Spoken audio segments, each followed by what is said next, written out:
গায়েবী একটা আওয়াজ আসলো, হে বুড়া, তুমি যতই আমাকে ডাকো আর যতই তুমি কান্নাকাটি করো, তুমি এ পরিমাণ গুনাহ করিয়া ফেলাইছ, তোমার নাম এখন জাহান্নামের খাতায় লেখা হয়ে গেছে, তোমাকে আমি আল্লাহর মাফ করব না।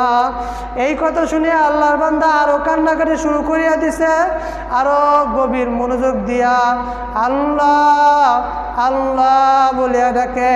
সবাই একটু জোরে ডাক দেন আল্লাহ, আরো জোরে ডাক দেন আল্লাহ, মুহাব্বতের সহিত ডাক দেন আল্লাহ।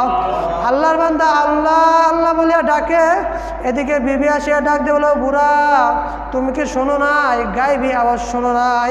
বলে হ্যাঁ শুনছি তো, তবে কেন ডাকতে আসো?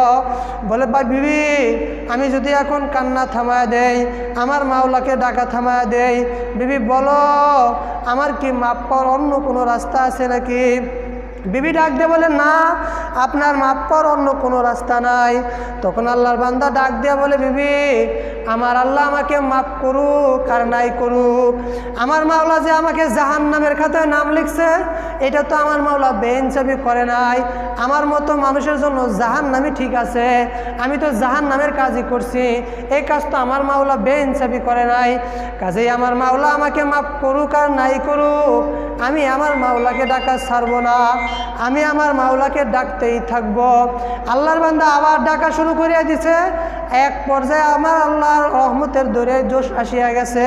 আল্লাহ রাব্বুল আলামিন গায়েবী আওয়াজে ডাক দিয়ে বলে, হে বুড়া, তুমি যেহেতু আমার পথ ছাড়লাই না, আমার দরবার ছাড়লাই না, আমি আল্লাহ তোমার নাম জাহান্নামের খাতা থেকে কাটিয়া জান্নাতের খাতায় উঠাইয়া দিছি, তোমার জীবনের সমস্ত গুনাহ মাফ করিয়া দিছি।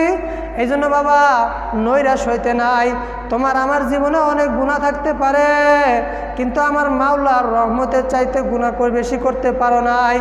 আমার মাওলাকে ডাক দিয়ে বলবো, মালিক আমি যত পরিমাণ গুনাহ করি, গুনার একটা সীমা সংখ্যা আছে, তোমার রহমতের তো সীমাও নাই, কোনো সংখ্যাও নাই, মালিক তুমি আমাকে মাফ করিয়া দাও। বাবা যদি দুনিয়া থাকতে এরকম কোনো চিন্তা ভাবনা আসে,